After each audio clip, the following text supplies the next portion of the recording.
जो भी जाए बद्री वो ना आए ओद्री। अर्थात जो मनुष्य सच्चे मन से जीवन में एक बार भी बद्रीनाथ भगवान के दर्शन कर लेता है, वो व्यक्ति जन्म मृत्यु के बंधन से मुक्त होकर मोक्ष के मार्ग पर अग्रसर हो जाता है। जी हाँ, ये कथा है बद्रीनाथ भगवान की। वो बद्रीनाथ धाम जहां आज भी कुत्ते कभी भौंकते दिखाई नहीं देते, जहां बिजलियां चमकती तो हैं पर कड़कने की आवाज आज भी नहीं सुनाई देती, वहां बादल बरसते तो हैं लेकिन बादलों के गरजने की आवाज नहीं सुनाई देती, क्योंकि बद्रीनाथ धाम में भगवान विष्णु आज भी अपने भक्तों के कल्याण के लिए तपस्या कर रहे हैं। ये कथा भगवान विष्णु की तपस्या की और मां लक्ष्मी के प्रेम की है और शंकर भगवान के त्याग की है। इसलिए इस कथा को सच्चे मन से सच्चे हृदय से जो सुन लेता है उसे बद्रीनाथ भगवान के दर्शन का और तीर्थ यात्रा का फल प्राप्त हो जाता है।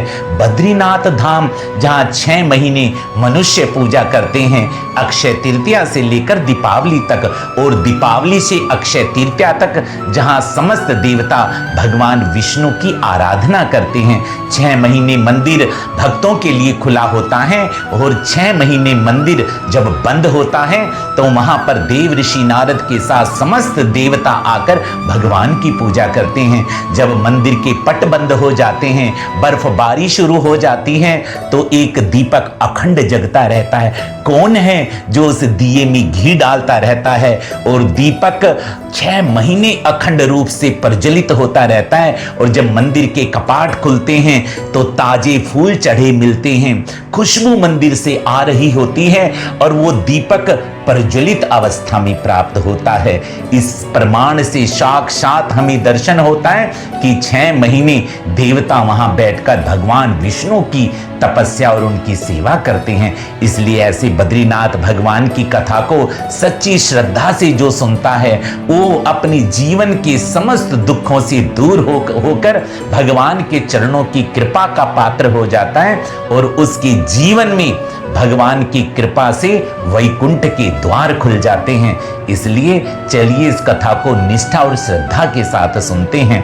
सर्वप्रथम हमारी वेद धर्म पुराण शास्त्रों के अनुसार में एक बार देव ऋषि नारद हाथ में करताल पकड़कर नारायण नारायण शब्दों का उच्चारण करते हुए भगवान के क्षीर सागर में गए। उन्होंने देखा कि भगवान नारायण शंख चक्र गदा पद्म धारण किए हुए शेष शैया पर योग निद्रा में लेटे हुए हैं। नारायण नारायण शब्द का उच्चारण नारद जी ने किया। हे मेरे त्रिलोकीनाथ, हे मेरे जगत के पालनहार, आपकी जय हो। इन शब्दों को जब सुना तो भगवान विष्णु ने अपने नेत्रों को खोला। नारायण भगवान ने समक्ष देव ऋषि नारद को देखा और नारद जी ने कहा, प्रभु आप कब तक योग निद्रा में सोते रहेंगे? मनुष्यों को कर्म का और तपस्या का उपदेश कौन देगा? आपका इस प्रकार हमेशा हे जगत के पालनहार सोना अच्छा नहीं है। भक्तों के लिए आप प्रेरणा बनिए, क्योंकि जो भगवान करते हैं उसी का अनुसरण भक्त करते हैं। तब देव ऋषि नारद की बात को सुनकर भगवान विष्णु उसी समय कर्म के सिद्धांत को सिद्ध करने के लिए चले। जो मनुष्य कर्म करता है, कर्म की पत्नी तपस्या है। आपका कर्म तब सफल होगा जब आप तपस्या करेंगे, अपनी संपूर्ण मेहनत को उस कर्म में निहित कर देंगे तो आपका कर्म सफल होगा, आपके कार्य सफल होंगे। बस भगवान विष्णु यही प्रेरणा देने के लिए वैकुंठ से सीधे इस धरती पर आए और विचरण करते करते हिमालय चले गए। हिमालय में नीलकंठ पर्वत के पास में, तप्त कुंड के पास में, जहां माता पार्वती और शंकर भगवान का निवास था, वहां पर तपस्या करने का उन्होंने मन बना लिया।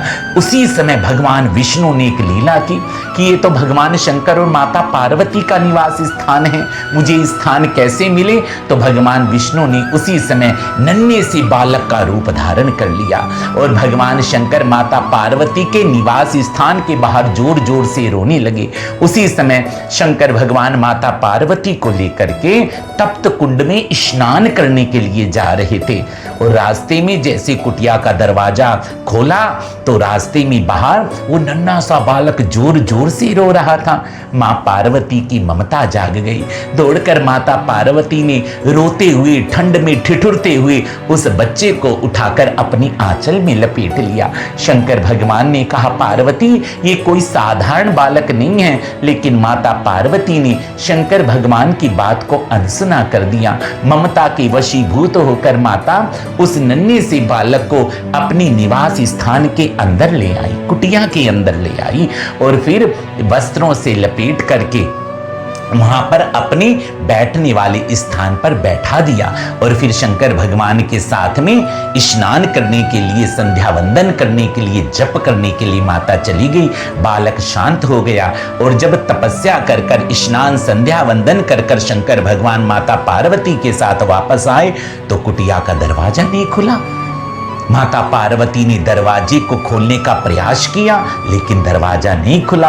उसी समय शंकर भगवान ने पार्वती से कहा, पार्वती मैंने आपको कहा था ना कि एक बालक कोई साधारण नहीं है।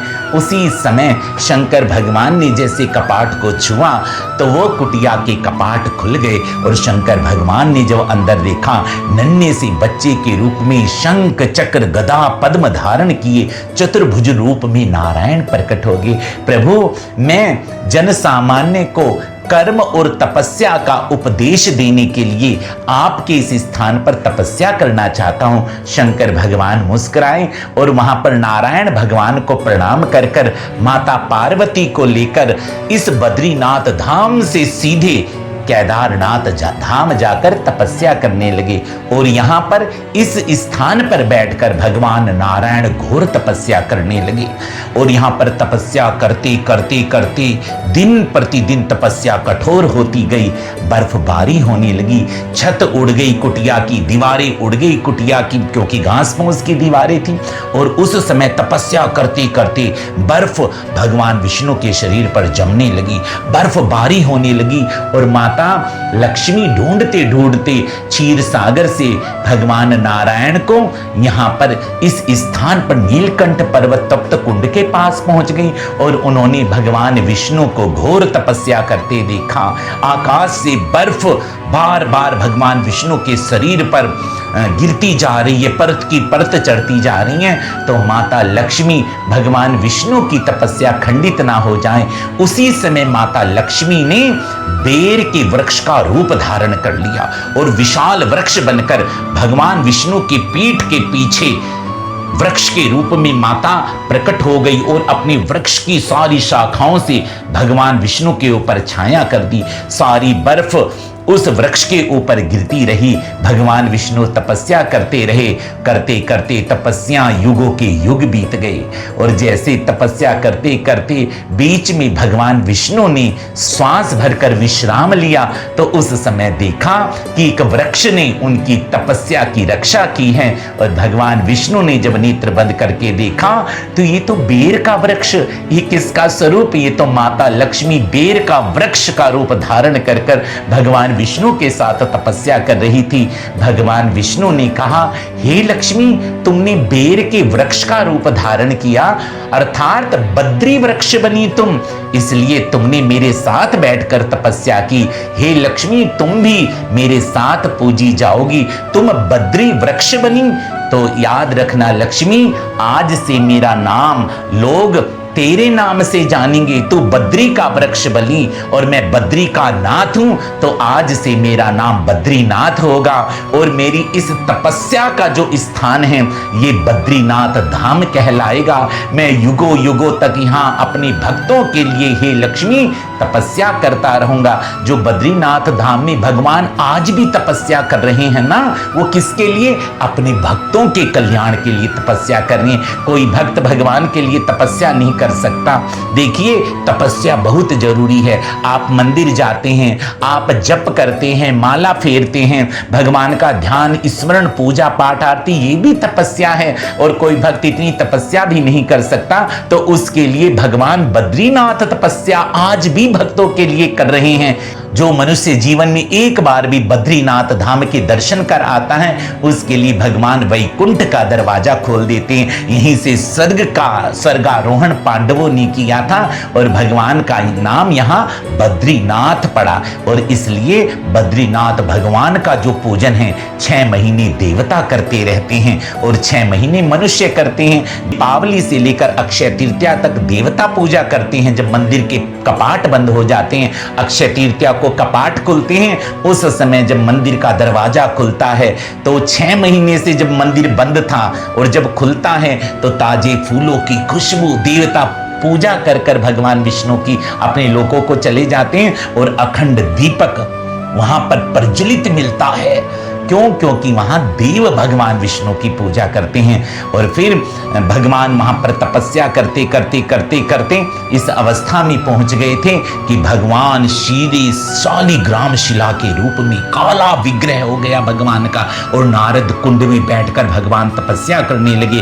और 13वीं शताब्दी में केरल से चलकर आद्य गुरु शंकराचार्य भगवान आए, उनको भगवान का दर्शन हुआ और नारद कुंड से शंकराचार्य भगवान ने भगवान की शालिग्राम शिला उस प्रतिमा को निकालकर आज इस वहां पर स्थापित किया जहां आज आप दर्शन करते हैं। इसलिए बद्रीनाथ भगवान की इस कथा को सच्ची निष्ठा के साथ में और श्रद्धा के साथ जो सुनता है, उसके जन्म मृत्यु का चक्र छूट जाता है और मोक्ष के मार्ग की तरफ वो अग्रसर हो जाता है। भगवान नर नारायण का रूप धारण कर कर आए, इसलिए नर नारायण पर्वत जहां अलखनंदा बहती हैं, वहां पर भगवान का धाम विराजमान है। 10,000 फीट की ऊंचाई पर भगवान का ऐसा दिव्य धाम विराजमान है। इसलिए बद्रीनाथ भगवान का जो दर्शन सच्चे मन से कर लेता है, उसके सभी मनोरथों को भगवान पूर्ण कर देते हैं। जाने अनजाने में किए हुए पापों को भी नष्ट कर देते हैं।